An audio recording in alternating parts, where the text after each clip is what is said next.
that could possibly come out of it. But it's such a fascinating situation because of everything, the way, of course, played Kevin Stefanski for a little bit when he was with Minnesota, Cleveland needing a quarterback in the way that they are. Does a move from Atlanta to the Browns for Kirk Cousins make sense on the Atlanta side? It makes sense if the Browns give them something. It doesn't make sense, otherwise. They got the money. They paid him the money. They're not getting anything back. They got 14 games for $100 million and appear to be fine with holding him hostage. Now the Browns are not in a situation where, they got Kenny Pickett. They can draft a quarterback. I mean, it's a couple different options out there for them. It was always explained from the beginning. This was like Russell Wilson. It was a contract that, nobody was going to trade for. Cleveland doesn't have $40 million or more dead money on a quarterback to put in the play when they already got Deshaun sitting there. So, they can't really trade for him. But if the Falcons cut him loose, which is what he's asking for, then, you could sign him for the minimum, like a 1.2 deal like Russell Wilson did with the Steelers, and go from there. That was the hope of the Browns at one point. But as far as giving the Falcons something for him, no, I think that's a no-starter.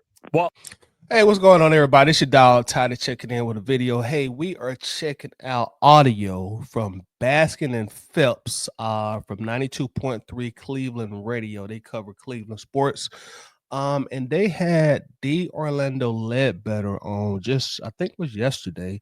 And they're talking to him, as you hear, about Kirk Cousins' situation.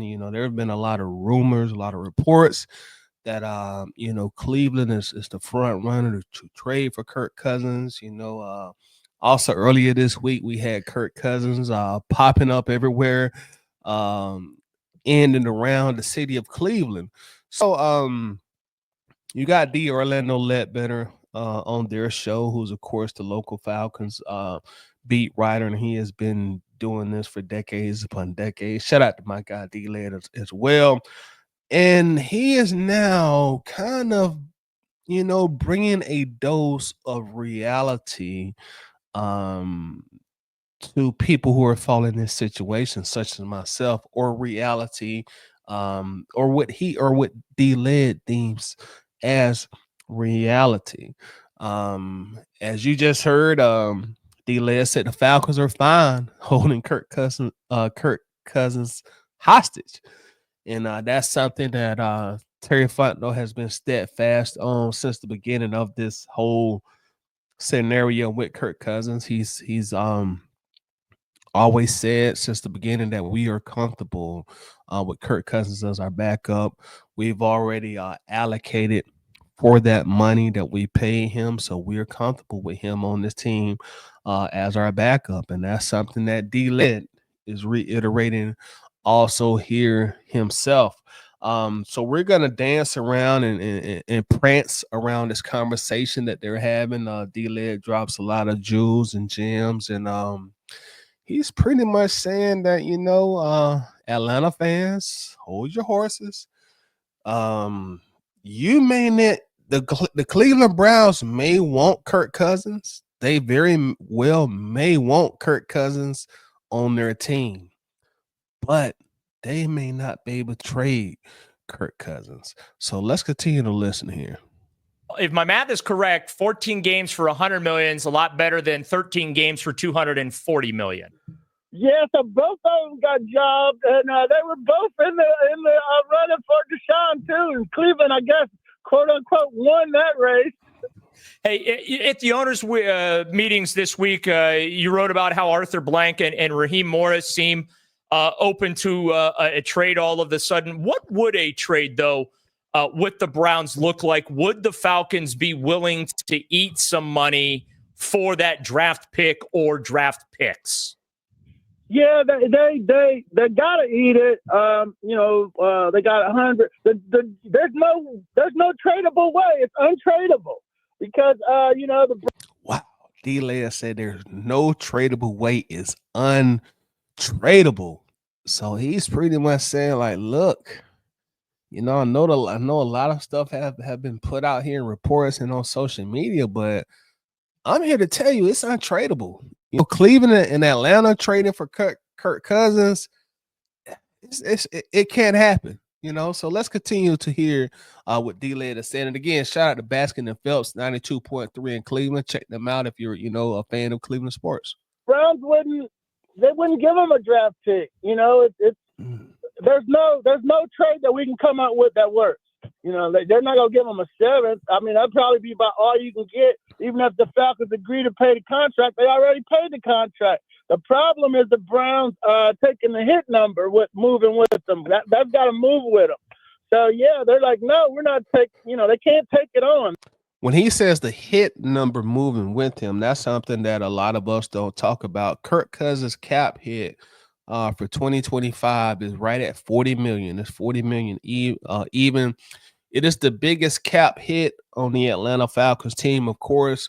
So the Orlando Ledbetter is pretty much saying, okay, yeah, if Atlanta and Cleveland wants to make a trade, fine. Attempt to make the trade, but tell me how Cleveland can absorb this $40 million cap hit, because the cap hit has to go with him based on what the Orlando Ledbetter is telling us here. There's no way to trade him. First, what could the Falcons do to make the salary cap numbers more palatable for the Browns? Only thing I can come out with is he comes back to the Falcons and renegotiates the contract and gives back money. Now, that's something that I've been saying. Kurt, if you want us to bend over backwards and do you a favor, hey man, give us some money back, Kurt.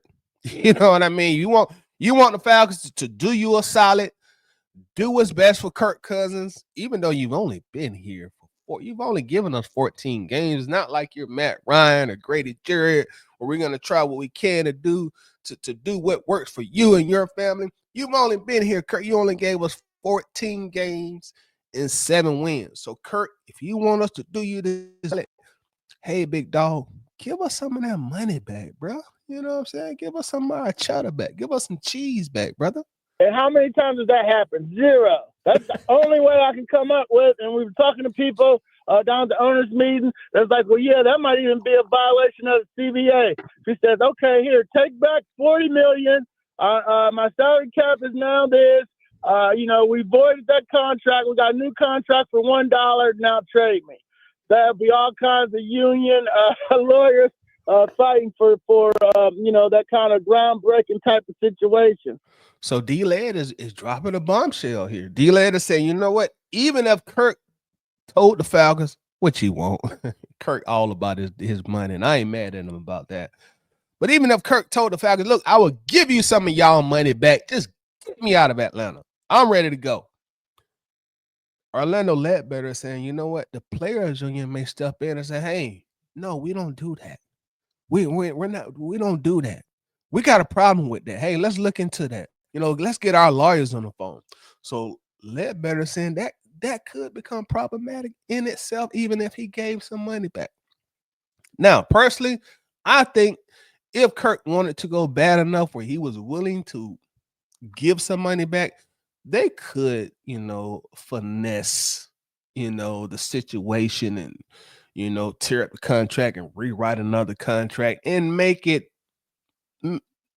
where it works for both sides, the NFL and players union. I really think if there is a will, there is a way that they can make that happen, but like D-Led said, Kirk ain't finna get nobody no money back. That ain't happening. So it's kind of a moot point, really.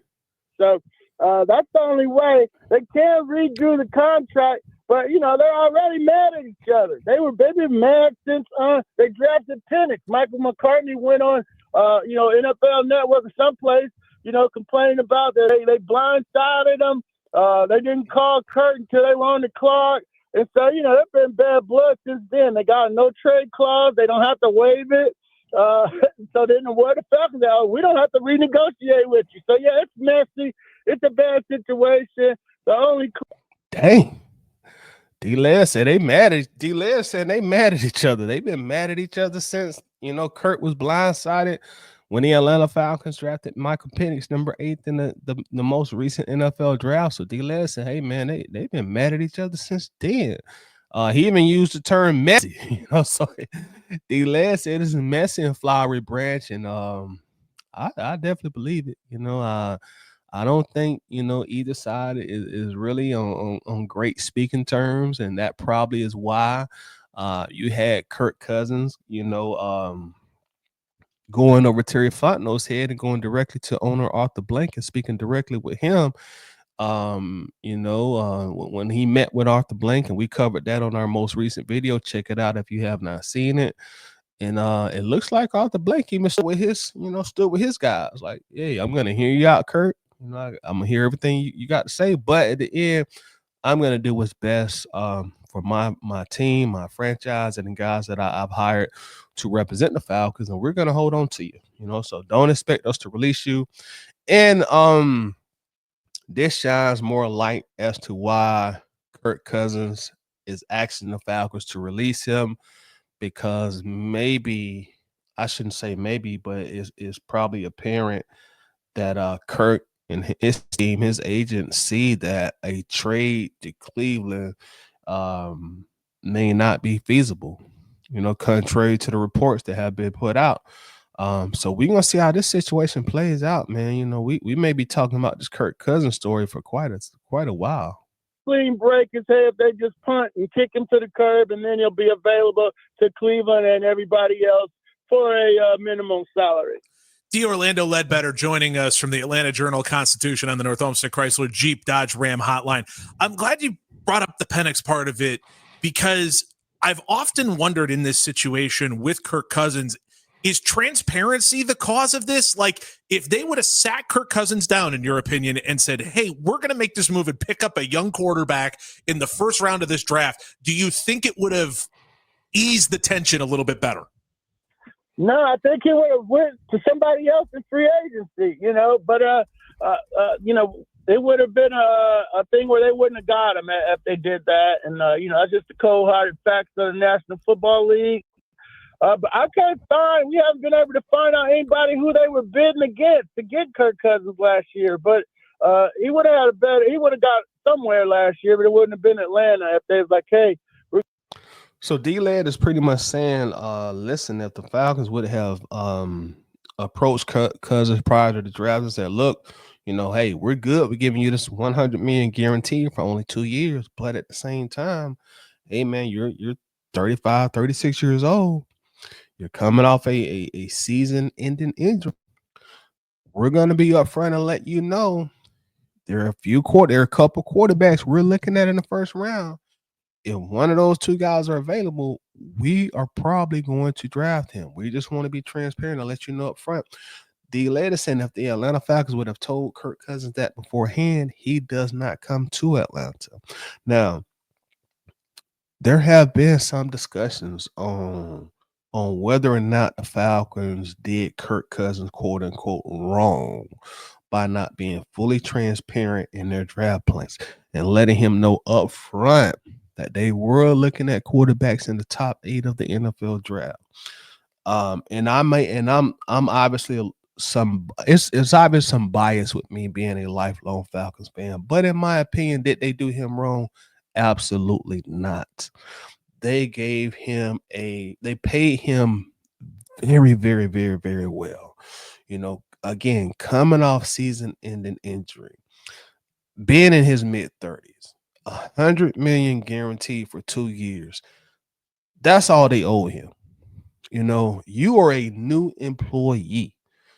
Kirk, you've been in this business long enough to understand how it works. You're not a spring chicken. You're not 26, 27, 28-year-old. The Falcons didn't owe Kirk anything but a paycheck and a handshake. That's it.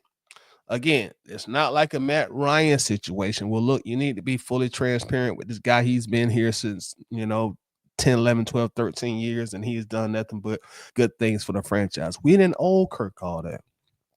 We only owe him a handshake and a paycheck. And that's what we gave him. So do I think the Falcons did him wrong?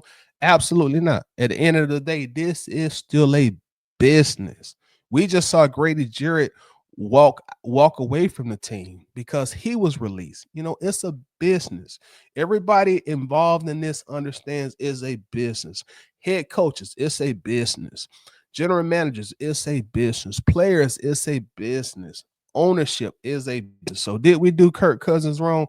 Absolutely not. We're going to sign you, but we're going to draft your heir apparent here in a couple weeks, too.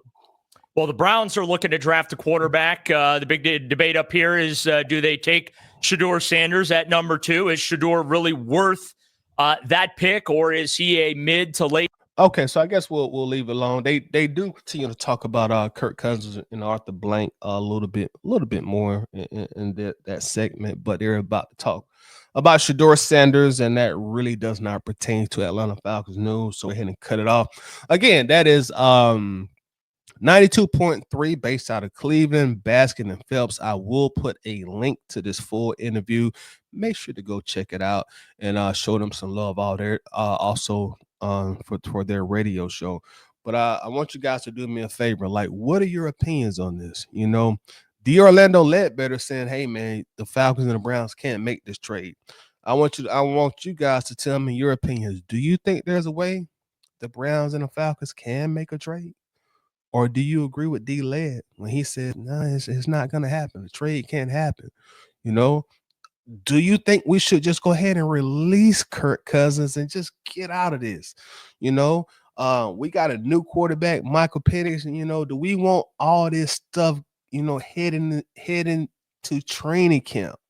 Do we want this stuff in the air as we go into training camp with a brand new quarterback who you really want to give a fresh, clean slate? Or do you say, no, there's no way we're going to release this joker? We're not finna let him walk out of here with $100 million of our money, then release him and he can just rants into a new situation. So let me know your thoughts in the comments. As always, let's finish this discussion in the comments. Make sure that you do like the video and share it. And if you're not subscribed to the channel and you like the content, subscribe to the channel also. I'm going to see y'all on another one. Peace.